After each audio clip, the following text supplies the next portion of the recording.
Good afternoon, everyone. Thank you so much for being here today. Welcome to our show and our AAC Luncheon Series for today, where we talk about some of the most successful engineers, entrepreneurs in our engineering industry. Before we dig into some of the deeper stories with Gordon Greene, let's watch some of our previous clip with my recent interview with Anand Prasad, who is the former FDOT secretary. Here's what he say about how to get a click or how to lead your people outside your circle. Now, this may come surprise to a lot of folks. First of all, obviously, I've told you my story from childhood. I'm a brown skinned guy, right? Brown colored guy. So, and that's the beauty of it. Is that people in DOT staff used to come and complain. I said, "Oh my God, you got to know people in high places. You got to be part of the clique. You got to part of the inside group and all that stuff." And I would look at him and say, "Have you looked at me? Do I look like an inside group here?"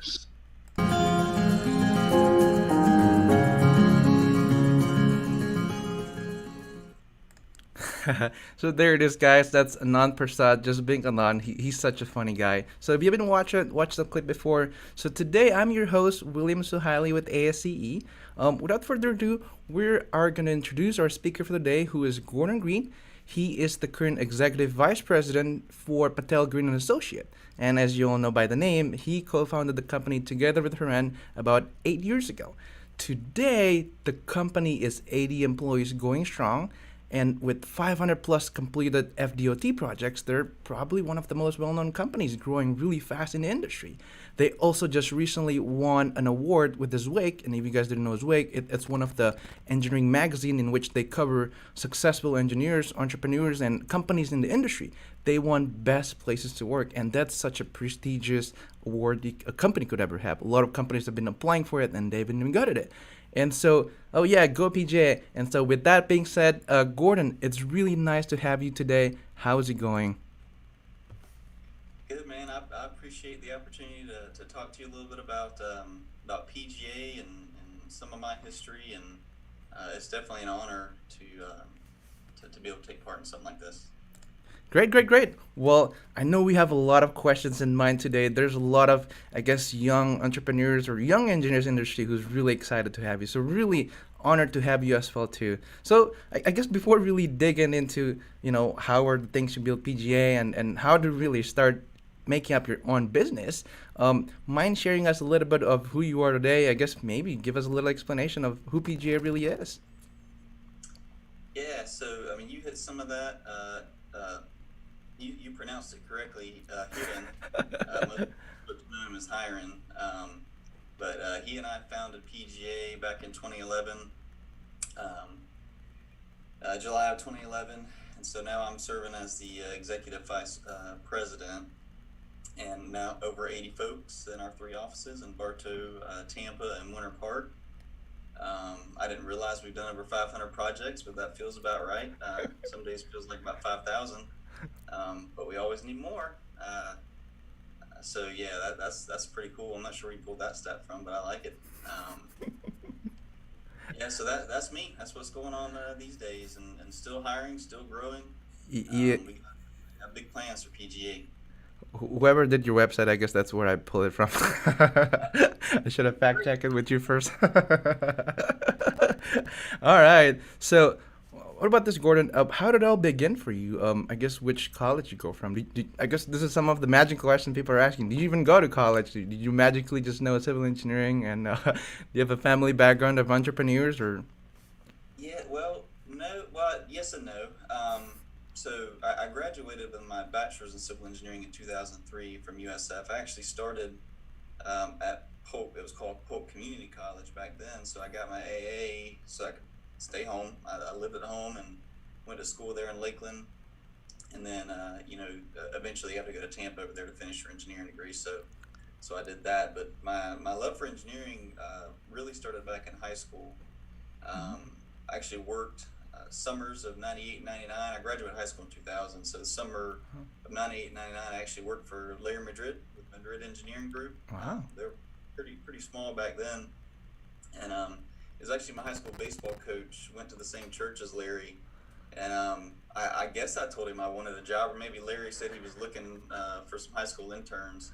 But anyway, we made that connection, and I've always liked to work, I guess. So I always wanted a summer job in high school, so I took that on, and man, he let me do all sorts of stuff, work on engineering tasks. Even back then, I helped run the lab. I went with the drill crews, recording blow counts, stuff like that. I even spent one summer. I think this was my second summer out. I think it was IMC Agrico. They were putting in like settling ponds for some of the gypsum stacks. And so that's black plastic liner in the middle of the summer. I don't think I'll ever forget that. That summer, it was hot. Oh, small world though. Wow, Larry talking our previous luncheon before. Yep.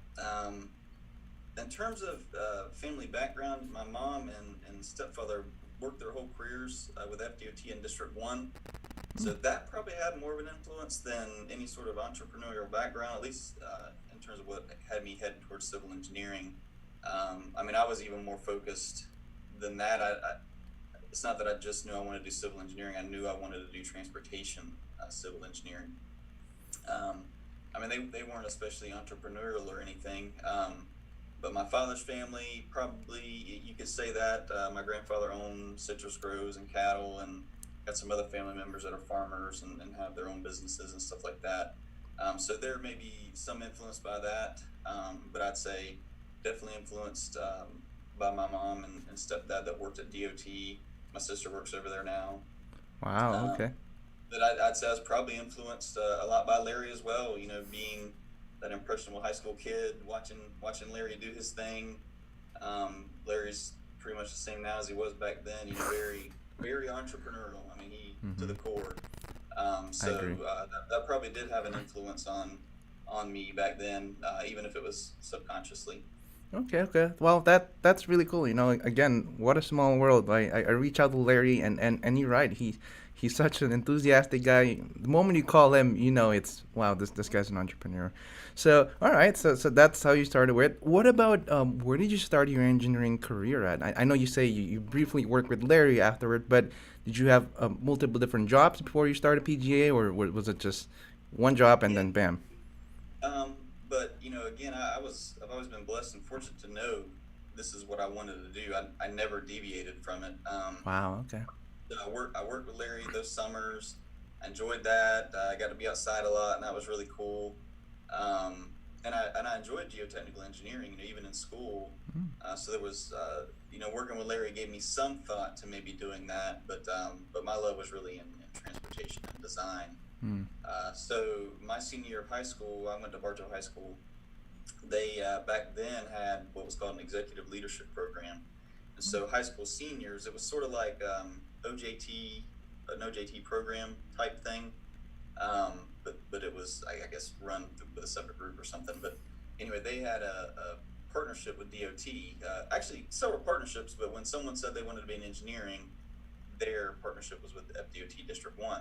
mm. And so set up where I got to leave at like noon or something, which was cool for a high school kid. And I got to go spend a couple hours at DOT in their design group, learning how to read plans, learning how to use CAD. And, you know, I wasn't paid. It was a no payment intern thing. I got a high school credit for it. Okay. But man, I loved every minute of that. And, Nice. and I really started to build some really important relationships with DOT. Not that I knew at the time that was important or would ever be important. You know, I was just trying to make friends and get along and do a good job. Mm-hmm. Um, but it certainly helped in the long run. Okay. Okay. So that was my senior year, and they liked me. They offered me what was called, I guess they still have this, an OPS position, other personnel services, Yep. um, which they really it's for summer internships for typically for high school or kids going through college to have a summer job. So I started that immediately. So graduated high school and I started working. Um, Full, it might have been part time, but because I think I started some classes that summer at PCC. Mm. But working as much as I possibly could. Now, the thing about those OPS positions is they're supposed to just be for the summer. So the summer flies by. I want to keep working, and I really want to look anywhere else. And so they were able to work things out, move some money around from different areas, and find enough money to keep me going. I'm sure it was minimum wage or just above it, which was fine for me because I was living at home Uh-huh. and didn't really have any bills, so it was all good with me. So they got that done, but um, that wasn't going to last forever. Mm-hmm. Finding that money and kind of robbing Peter to pay Paul with whatever they were doing in the background. Yeah, yeah. And so they finally that finally ran out, and that following summer was pretty much it. And they told me, hey, we've either got to move you into a real DOT position, or you got to go somewhere else. So I did I did go down that path, but it was taking a little too long. I was getting a little too antsy. Um, so I was able to get over at PBS and J, but some of my time, I was really there only, I guess, just over a year. Actually, Wow. I'll never forget. Started PBS and J September 17th, 2001. So that last couple weeks I was there, when folks ask you where you were on 9/11, that's where I was. We sat there. I don't think we got any work done that day, sitting there. Dang. But so that was my September was where I ended. So basically 2 summers and then the school year in between. Mm-hmm. I was at DOT, but I learned, a tremendous amount about design. Mm-hmm. It was a great environment. They really were very comfortable cutting me loose. I've always been, I guess, a self-starter and self-learner, Mm-hmm. and those folks in District 1 Design, Tom Pridgeon and Wayne Shelton,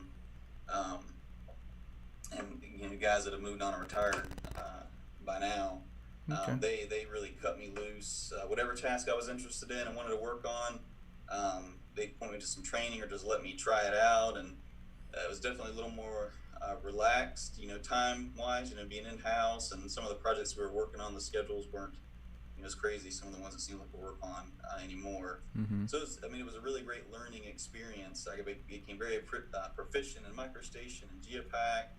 I could produce a complete set of plans. I could write cross-section criteria.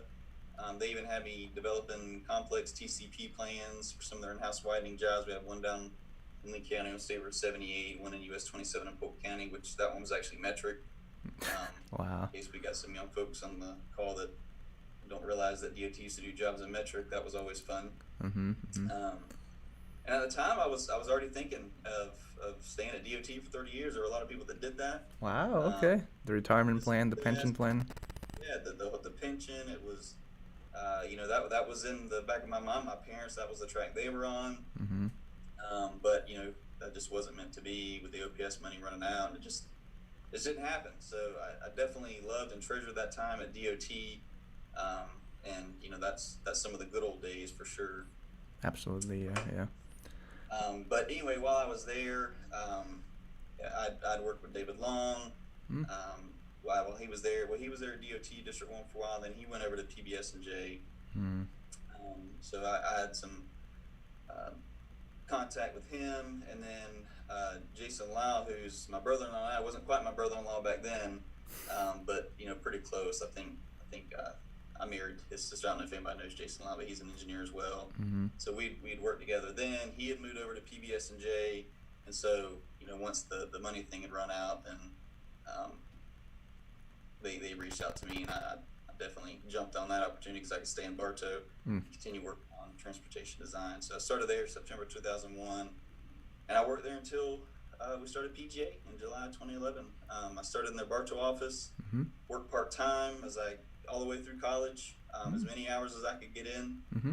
Even when I started commuting to Tampa, I worked as much as I could. And so that leadership in that office was similar to District 1, where they gave me freedom to try things and figure things out and learn things on my own. Okay.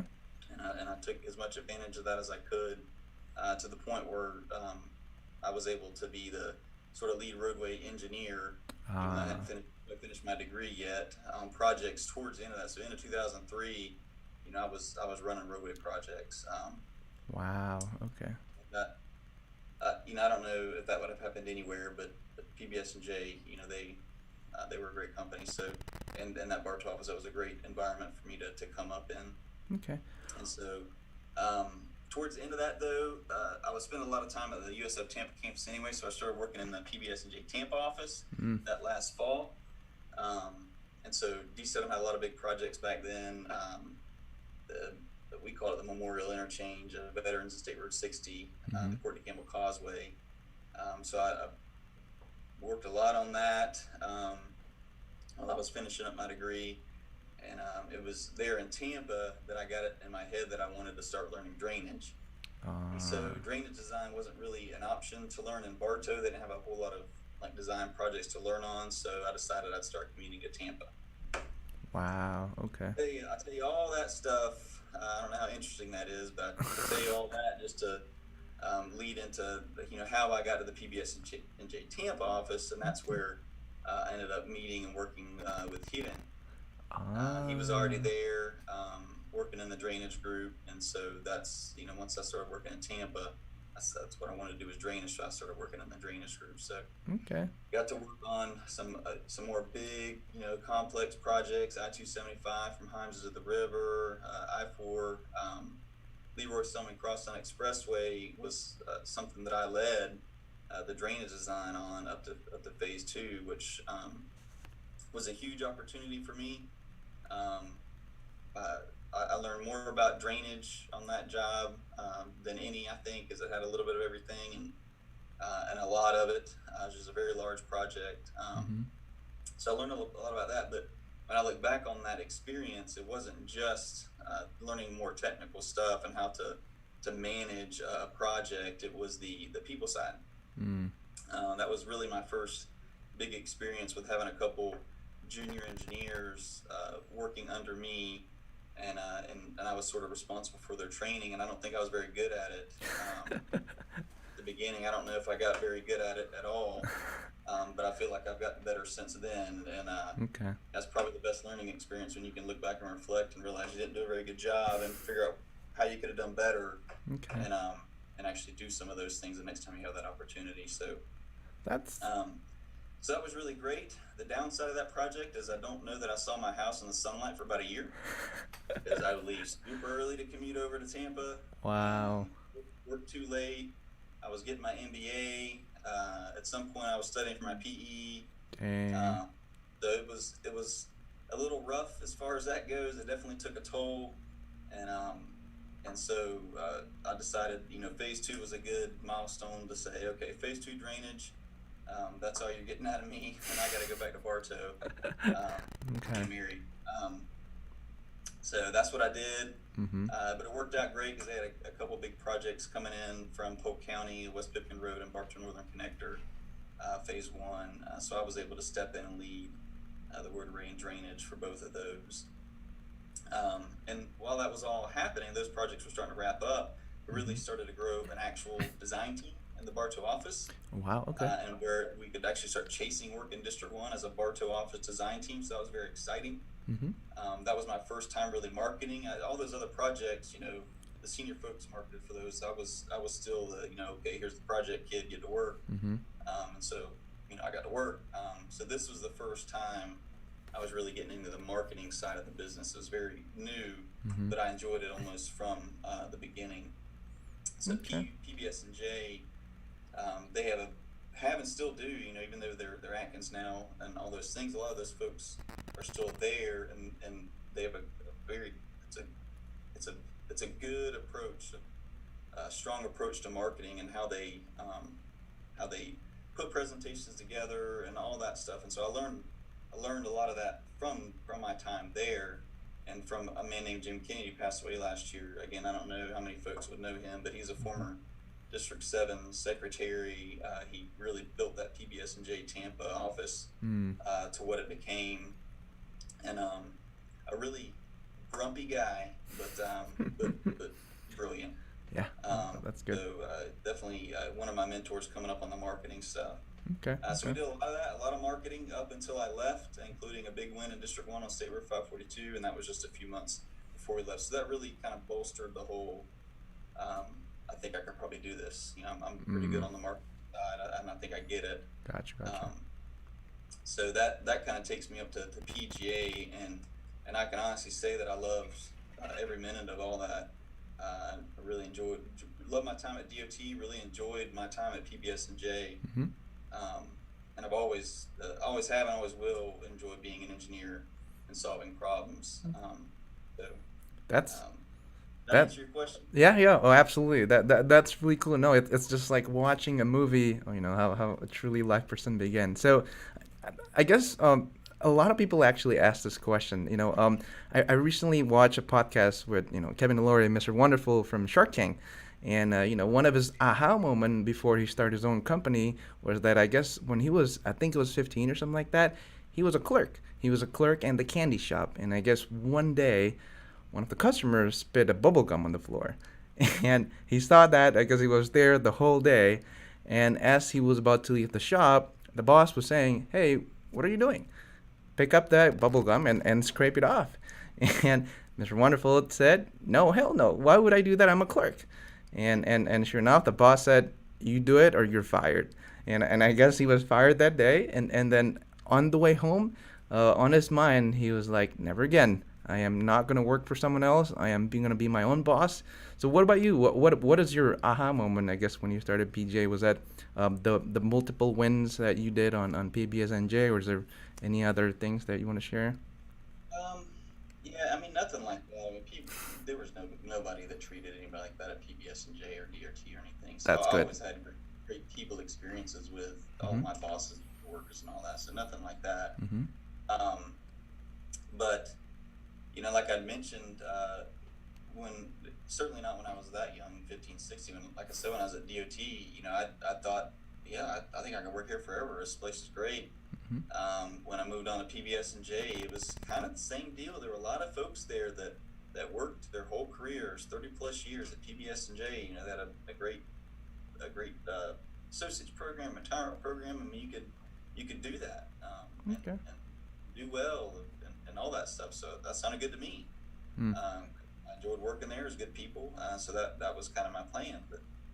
Um, then they got bought out. Stuff happened. They got bought out, and things started to change a little bit. And I'd been there for a while at that point, and so that started to get a little shaky for me. Mm. But what I usually tell folks, if I ever had an aha moment, it was I mentioned that State Road 542 project Mhm. in District 1 that we won, and we did back then, still do. When we're shortlisted on a project like that, we go all out. Mm. All other life ceases to exist outside of, dire emergencies until that presentation is delivered. Maybe that's overkill. But that's how we. I like the spirit. So we were working hard on that, and at that time in my life, I had started to institute some boundaries in my life, so that I didn't, never see my family. So I was getting pretty good at saying, okay, 5:30, I'm going to leave. I'm going to go see my family. I'm going to eat dinner. I'm going to have that time. And if I got more work to do, I will crack the laptop open, or in this case, because it was a little more intense, I needed to focus, I went back up to the office. Wow. And man, I was just doing that night after night after night after night. And we were in the bank building here in Bartow, for anybody that knows. And I pull in 8:30, 9 o'clock. I'm the only one.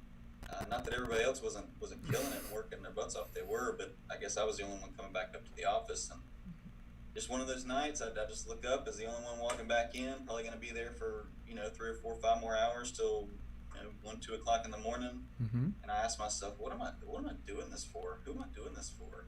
Mm. Like I couldn't help. I realized I couldn't help myself, I think was the problem. Mm-hmm. Or the aha moment. I'm a workaholic. I want to win this presentation. I'm going to do whatever it takes. Maybe I can start channeling that workaholicism to my own benefit. Wow. Because I can't. Okay. Even if I realize I don't want to work to benefit this other company or whatever it might have been, I still would have done it because I want the plans to be great. I want the presentation to be great, and I just enjoyed the work. So that was probably it. That was probably the moment I said, I wonder if I could start something and put all this effort into something that would benefit you more directly. And so that's probably, and all that timing was around the time that, PBS&J was talking about selling to Atkins. And so I gave Hiram a call, and we started talking. Wow, that's amazing though. I mean, it's like you have that passion, you have that drive. Why not just start our own and channel all this motivation and spirit for ourselves, and we can all benefit from it. And so, okay, so I guess moving on to your actual journey in PGA. So how was it on the first day? Was it exactly what you expecting? How did you really get to fund that business going on, right? I mean, you say you were, I think both of you are still at the age of 29, right? I mean, you're still young in your career. You probably are at the pinnacle of your career. So you probably are gonna get promoted pretty soon, but then you left off. So what does it felt for you the first day at PGA? I mean, it felt good. We knew what we wanted to do. We knew what we were walking away from. Our first day was actually July 4th, 2011. So we started on a holiday. Way to go. You got to realize the past, couple months or more, we were both working, full-time job plus some, and planning a new business. So the understanding of our wives was starting to run a little thin. So I think we probably worked most of the weekend before that, but we took that day off. So yeah, July 5th, we really went into full speed, and we just worked like dogs. So wow. Okay. It was just to start. It was just hiring me. Each working out of our homes. He was over in St. Pete at the time, and I was wow. Actually a little tiny town called Homeland, just south of Bartow. It was basically Bartow. I mean, you asked about funding, but I can say, if you're starting just a strictly design company like we did, it doesn't take a huge amount of capital. You need some computers, you need some really expensive software, but you only need a couple licenses. So there's definitely some capital that needs to be laid down, but it's not insurmountable to where you need to, get lots of extra funding or anything like that. Okay. And we didn't get any additional funding. We just used our savings, Okay. And you have to go without paychecks for a little while, so you got to factor that into your family cash flow. Yep. I think we were no paychecks for a short while, and then we upgraded ourselves to have paychecks for the first 7 months. So that after that first 7 months, it felt good to start taking that full paycheck. Wow. Okay. So I guess you self-funded on your own, and I guess how many ones was it before you actually got them? I guess for some of the listeners, I guess they were, we didn't know, right? Before I went to my job here, I didn't know the procurement could take forever, right? I mean, sometimes it could take up to 3 to 5 months just to get paid. And so how was it for you? Did you actually even get paid the first year, or was it? Yeah, we did. That's good. So it was a combination of things. We were leaving. I guess they had become Atkins by then. They were very gracious. They gave us a couple contracts to take with us. There was a project that they had down in Fort Myers that was pretty complex, and I had been leading the drainage on for years, and so they gave us a little task to keep helping on that. And I mentioned the Bartow Northern Connector Phase 1. That one had it just let for construction, and so they allowed me to stay on and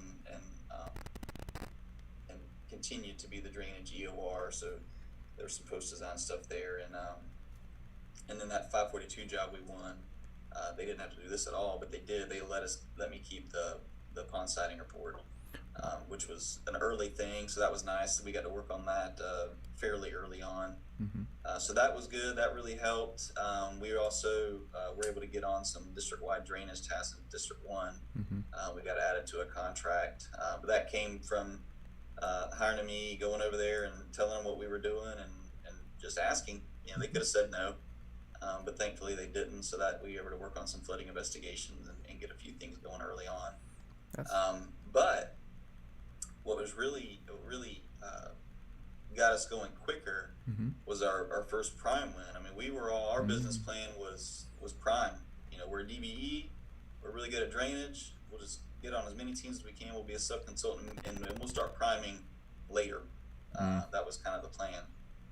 But we might look like really smart in hindsight with the business development initiative program, but we didn't even know it was a thing when we started the company. Wow. Okay. I don't even know that we knew that the procurement website was a thing until we started going.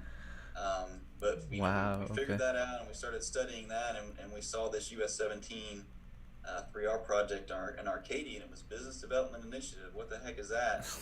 We start reading up on that, and we say, heck, that's us. We qualify for that. And we saw this project that had been re-advertised twice. And back then, of course, this 2011, folks were still figuring that out. So folks don't know about the BDI program. Everybody on the team has to be small business, not just the prime. And so teams were still messing that up back then. You'd have a small business prime, and then they'd have like, some big global firm on as a sub. And they kept rejecting the letters and re-advertising. So I think we had seen this project, but it was off our radar because it was supposed to advertise like in March or something like that. So we knew it wouldn't be there for us when we started in July. But there it was, advertised for the third time. It had advertised a week before. And so now we're in the middle of the ad. We got a week left. Wow. And I see that I know the project manager because it's District 1. So I know some folks over there, been working over there for a long time. I said, okay, well, I'll call him and I'll ask some very general questions. I like that. Anybody in any trouble? And we said, heck, it's just a letter, right? We ain't got nothing else to do. So we're just starting. So we pulled a letter together in a week, went down there, studied the job, did the whole thing, and got ourselves shortlisted. And, wow. First job, first letter.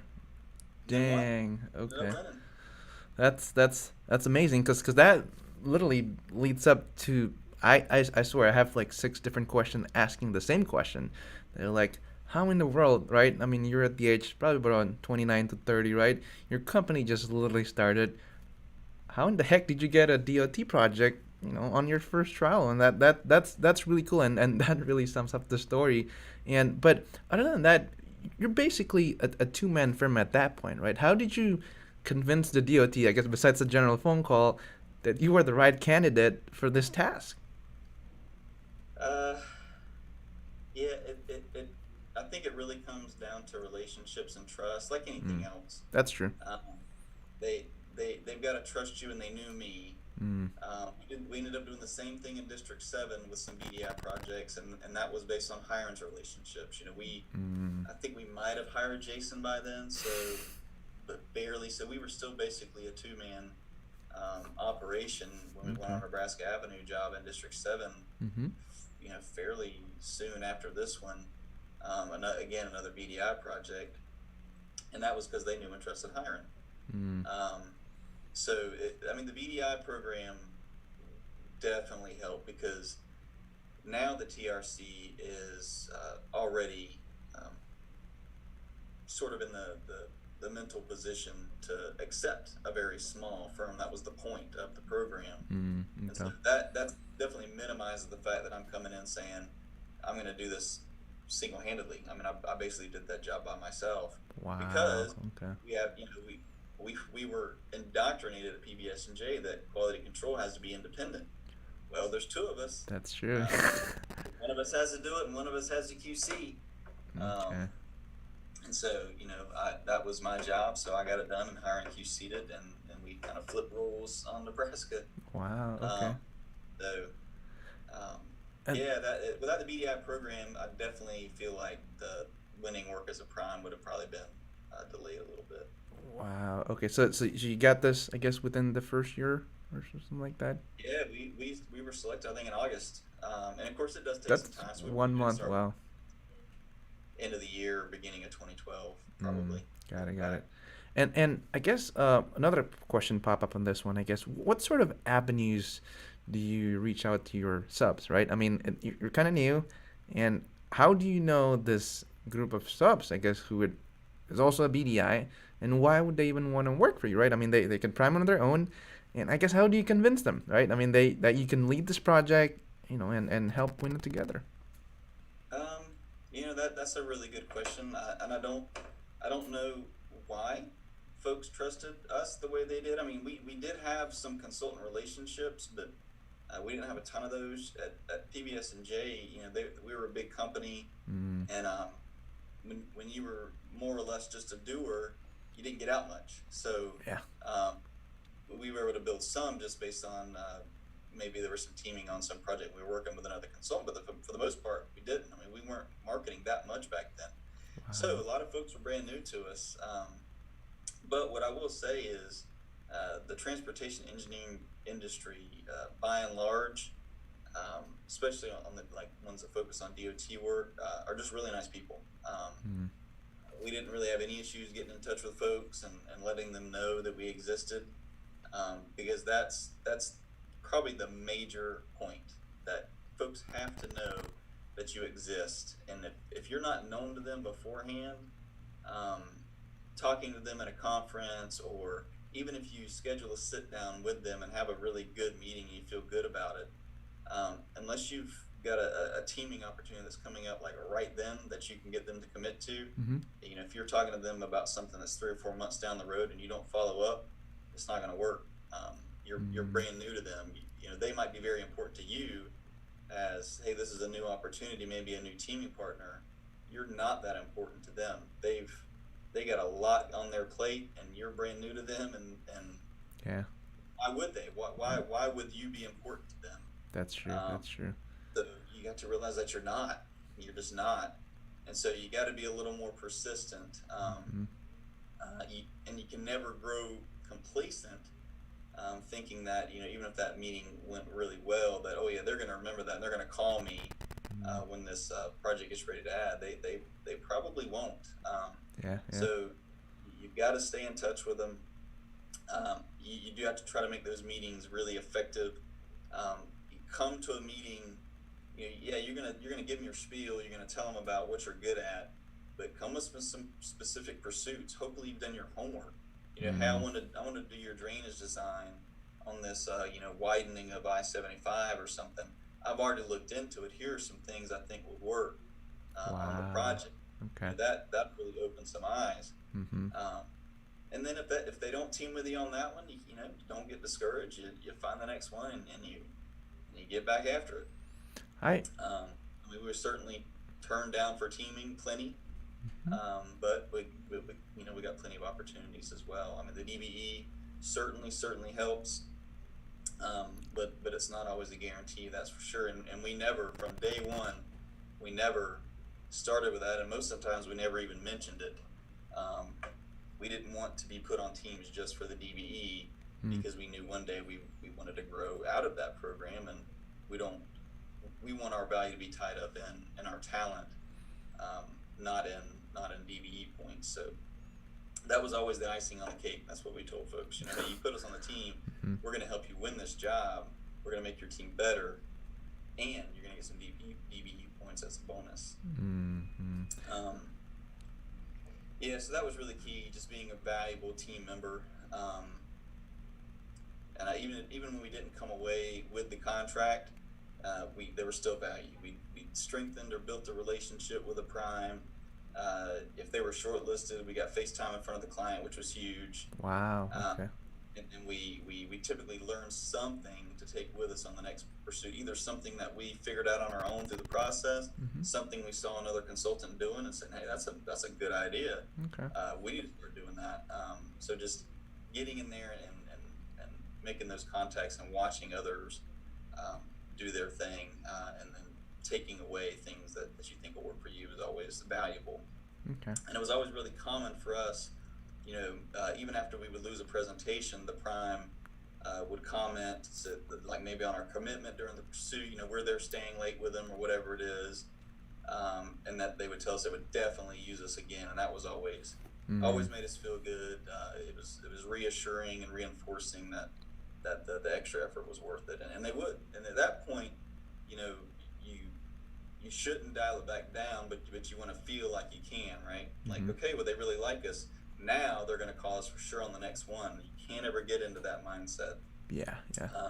So while we appreciated those kind words, we would then forget it and start marketing them just like they didn't know us still. And so we want to make sure they still knew we existed. Mm, okay. Now it's been almost 10 years. We've definitely built some strong relationships where, at this point, some teaming with some of those primes is a little more automatic, Mm-hmm. and we don't have to do that as much. But we still do. We still do today, Wow. especially Okay. with folks, and still try not to never grow complacent Okay. and expect anything from anybody. Yeah. You asked about conferences, stuff like that. We definitely started attending conferences. We had never done that before. That was all brand new for us. Uh-huh.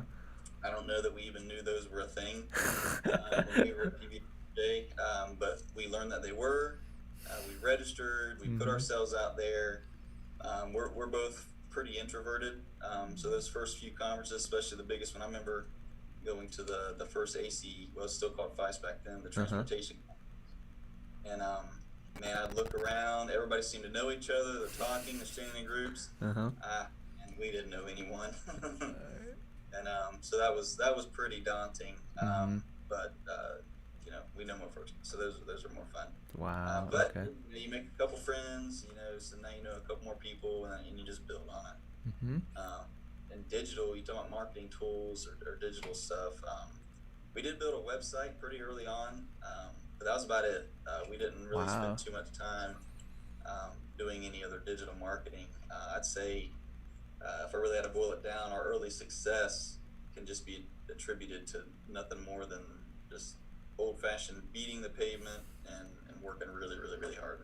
Got it. Hey, I really like that. You're one of the first person who reminded me of this. One of your best marketing tools is your quality, right? It's your personal relationship with other people, and people just know when they call you, they're gonna get the best quality ever. It's I guess it might be looking kind of old-fashioned a little bit. You're not using those CRM, marketing, mass media, email tools, and all that, but it's really effective, right? It takes one company to pick you up to just keep you going on, and so that's really, really cool. Thank you for sharing that. And so I guess moving on to our next story, I got another story as well too. This guy's name is Howard Schultz. If some people know, he's a CEO for Starbucks, right? And I guess one day, this was before coffee was actually a thing in the United States. Coffee wasn't even a culture before, and before Starbucks was open, I guess Howard had his own coffee business. He does it for fun, and he likes it, but he's also a salaryman. He have his regular day job and doing something else. And I guess one day, as he was expecting a baby, his father-in-law called him, to a meeting, to a park, and then they just talk.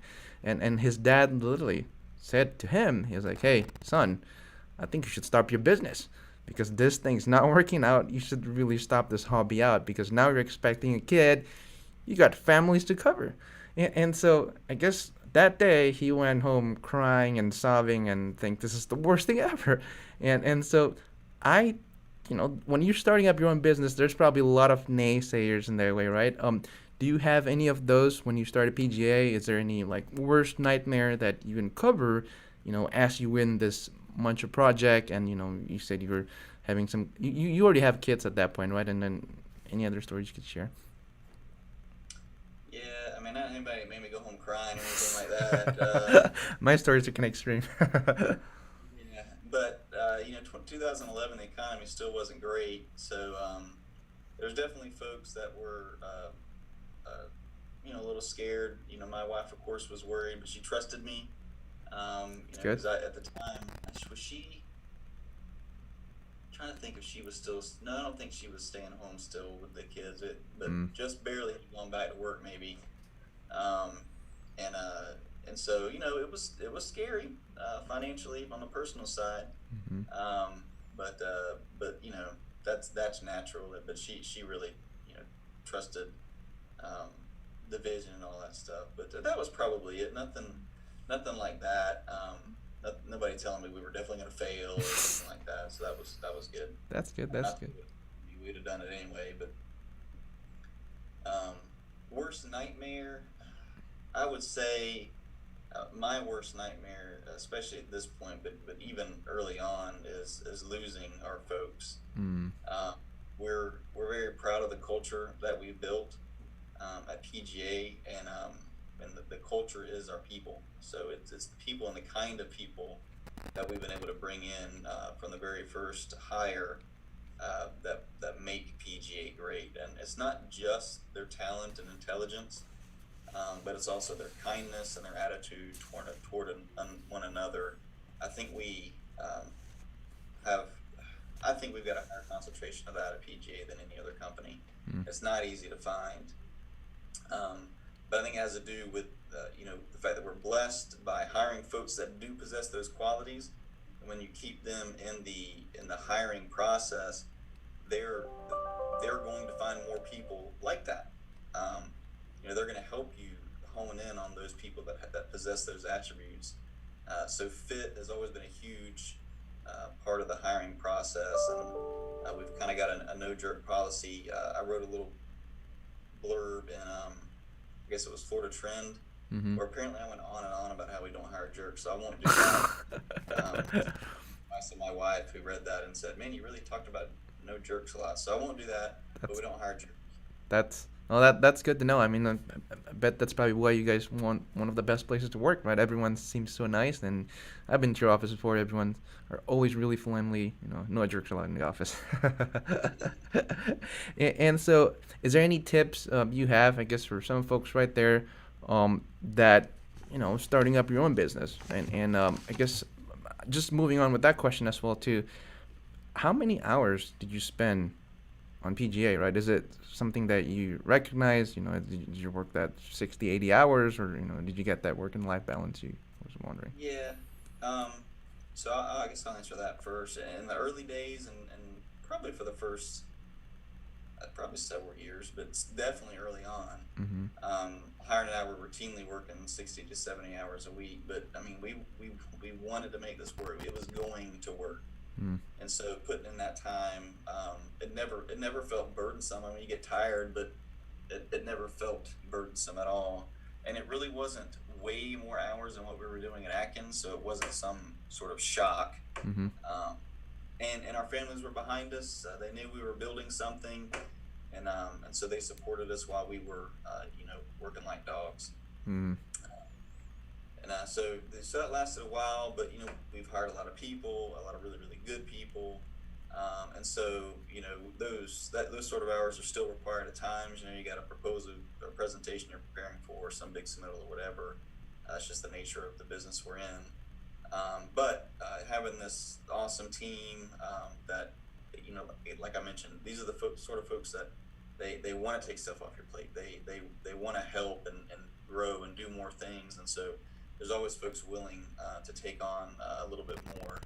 And so, most weeks now, 50 to 60, hopefully closer to 50. That's where I find my work-life balance. I feel strongly that everybody's work-life balance is a little bit different. Absolutely. Someone's might be 40 hours. I think mine's more like 50. I feel like I can get the work done that I want to get done in 50. I can. That's the amount of time at least that I want to devote to making PGA great and moving things along and getting things accomplished. And that still leaves me plenty of time to devote to the other things that are in my life. Okay. You just asked about tips. As we're starting your own business. Yep. Yeah, I thought of a couple of those because it's the non-engineering stuff. If you're starting an engineering firm, you better be good at engineering. So hopefully you've already checked that box off. That's a default, right? Yeah. So a couple of things I thought of. One was like accounting and taxes and FDOT overhead audit stuff. Chances are you've never done any of that if you're thinking about starting your own engineering firm. So don't try to self-educate. I mean, you're going to want to do some of that, right, so that you can have an intelligent conversation with someone. But you need to go find a good advisor. You need a good accountant that knows all those things, but also has a teacher's heart to step you through it, because you do need to learn and understand those things. Maybe not all the nuts and bolts, but you need to know how those things play into your business, because you need to know how to maximize your overhead within the rules and how you can reduce your taxes within the rules and how those two things play against each other. Something might be allowable or deductible from the IRS for taxes, but it's not allowable for DOT. So you need to understand those things. so that you can make decisions. We're going to do it anyway, even though it's not allowable because it helps the company get better or whatever. Okay. So that there's a lot to learn there. I was able to get my MBA before we started PGA, so some of that accounting stuff I already had some understanding on, but not really. I mean, it's a 2-hour prereq that you take. I didn't know much, but at least some of the lingo. All that stuff does definitely get a little complicated, so it's good to have an advisor and someone to do it for you. Because if you're an engineer and you're starting an engineering firm, your best time is spent on engineering, chasing work and doing work. So find a good ask around, get referrals. We were referred to a great CPA early on. She was really great, helping us get through questions, scenarios we were facing. We eventually outgrew them, took some more referrals and advice from some other engineering firms, and moved on to a different accountant, and that's who we're working with now. They're great, fantastic, good advisors, always ready to answer questions, because you should be asking them. You should be asking questions about how does this decision affect taxes or overhead rate or whatever. Spend the money on a good accountant. The other one would be cash flow. That kind of plays into that, but it's cash flow. If you're not watching your cash flow, you're not projecting it and planning it out, you're dead. You run out of money, you're dead. So it's really, really important. Now, Hiron and I came into things already fairly fiscally conservative with our family finances, so this wasn't some big shock either. And one of the many reasons that we've always made a great partnership. It's not something we've had to fight over. It's been important to us, and so of course we have really great folks that do a lot of that for us now. So we're always looking out at cash flow, when things are coming in, when things are leaving, and that helps us make decisions on spending money and that sort of thing. But some of it's real simple. Don't spend more than you make. Don't buy something you can't afford. That sort of real simple thing that lots of folks seem to have a hard time with. But we try to live by that, personal side and also business side. So when you do that, then when you make an investment in something and take a risk, like you're going to start a new service line, maybe it takes a year before that group starts bringing in any money. You've already planned out the finances for that, and you're not freaking out 6 months in when you're like, oh, we've invested hundreds of thousands of dollars into this group. They haven't made any money for the company. Well, hopefully you've already thought about that and planned it. And the cash flow can sustain it. So that's what we do. But it's not something I would have ever thought of when we started this thing. So that's a big one. Cash flow is a big one. That's really good insight that us engineers don't really think about, especially when we're just doing and doing all the projects. So that's thank you for sharing that. That's a really good thing that we know. So I think we have a lot of questions in the groups and some of that. Before we kind of end this formally and then go to the question and answer, just a quick question. What really inspires you, I guess, every day just to keep this going, as a person, as a company? That's simple. I really love this stuff. I love the work that we do, and I really love the people that we do it with. So there's never a morning where I get up and dread coming into work. I'm a big to-do list guy. So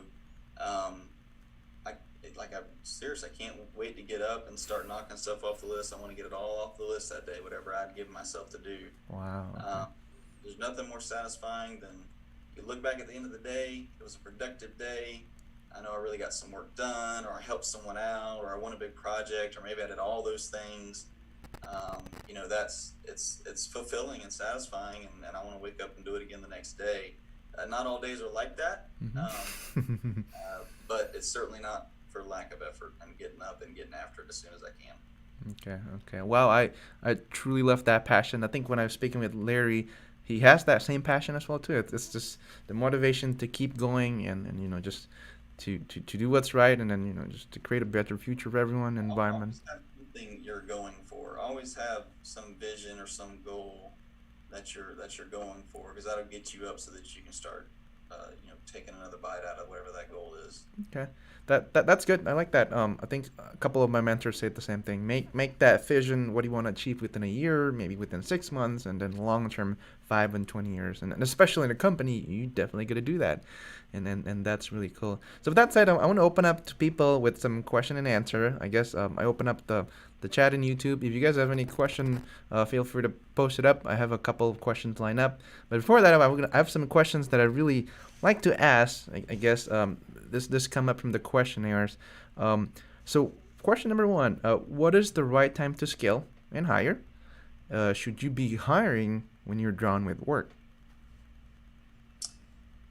Yeah, so um, for probably as long as we've been in business, we've been in hiring mode. Wow. I mean, I can the second part of that question uh, with one word, yes. Why? Yeah, why wouldn't you? If you're drowning with work, you need help, so start hiring. Mm. Um, Now, early on, I mean, we weren't hiring right out of the gate. Obviously, we needed to bring some work in, so it took a little while to get going. Mm. But once we started landing some of these contracts, um, we've been rolling regularly hiring folks from the get-go. So, Okay.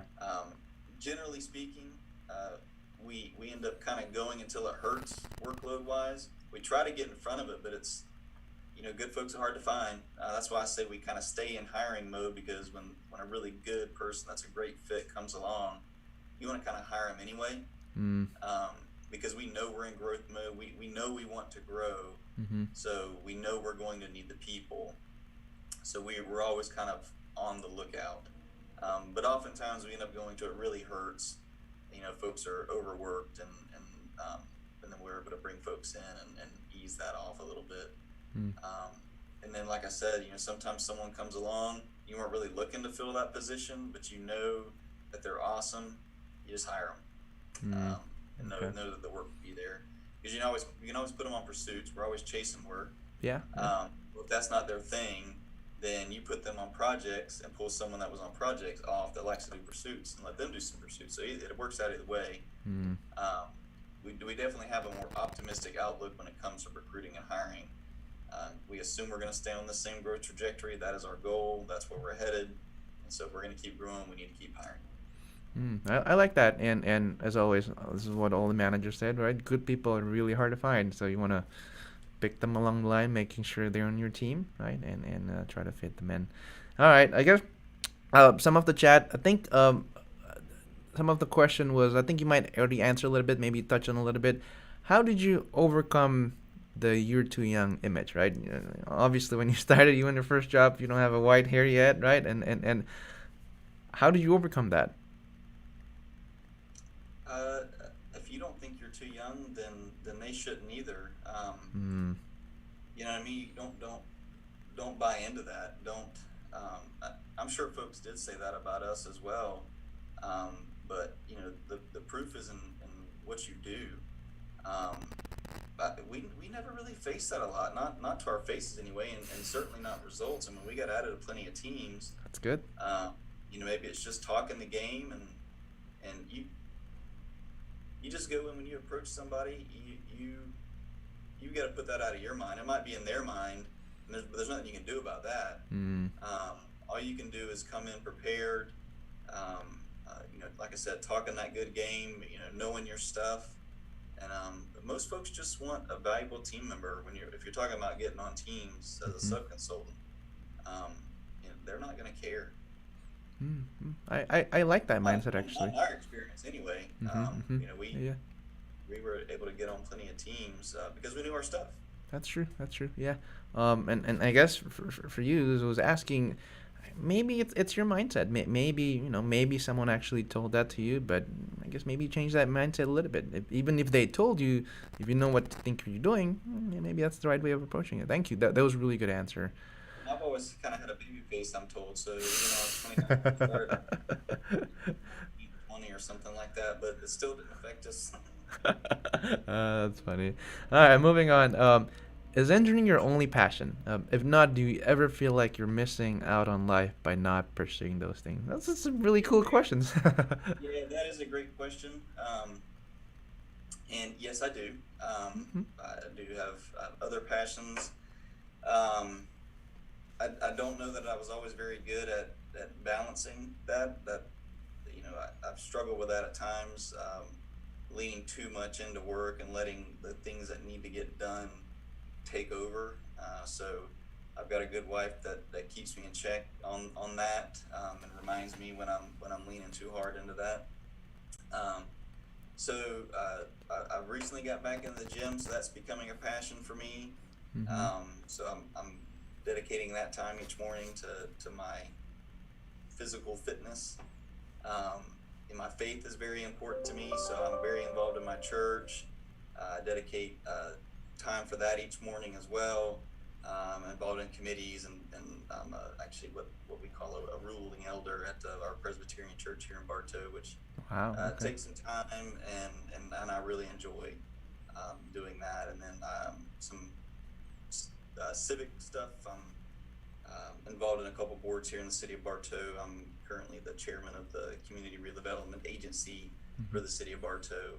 So I enjoy having input and helping move things along here in my community, in some of those roles. So all that takes time, and then of course my family.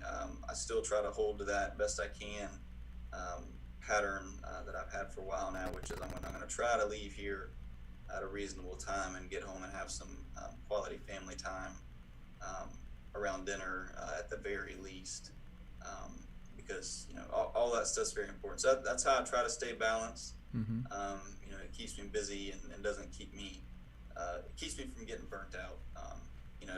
I don't care how passionate you are about this stuff. If you work yourself to the quick, then you'll burn out. So you gotta watch that. Got it. Okay. Hey, I really like that. Again, I have another story in mind. Leadership is a lot of things, right? And one of my old bosses used to say, there's a guy called John and Bob. In this case, say John and Gordon. Say you have a dinner, luncheon all together and all that. After having a dinner with John, the person comes back and talk to William. He said, hey, after I ate dinner with John, I felt like I'm the most stupidest person in the world. He's so smart. I feel like I can't do anything. And my gosh, I got to be a better person. This kind of sucks. But then after speaking to Gordon, oh my God, I felt like I'm the most smartest man in the world. I felt like I can do a lot of stuff with him. And, he just inspires me to do a lot of stuff. And he's also really smart, and he helps me a lot of stuff. And I felt like I felt that from you. You're a leader with a good symbol, with such a good passion and drive, and you're really humble as an entrepreneur being who you are today. And that's really, the big mindset of when you really want to show people that, your dreams are there. If you want to become your own company, if you want to start your own, you can do it. Gordon seems like he's be able to do it. You can do it as well too. And it takes a lot of hard work, obviously. And I really appreciate your time basically here. And with that said, thanks, Gordon. You're such an inspiration in our community. I really appreciate and enjoy our chat today. We're probably going to formalize and end our discussion for today. But before that, I guess if you guys want to head out, feel free. But I just want to call out for our ASCE YMF folks out there. We are currently electing our board members. I have about 14 officers position that's needs to be filled. So we do a lot of events every year in Central Florida, obviously, and I hope you join in our team, and you can do a lot of fun stuff in here as well too. And so with that being said, feel free to head off or something like that. But here's a little bit of video of what we've done essentially this year, and I hope you join our team as well too.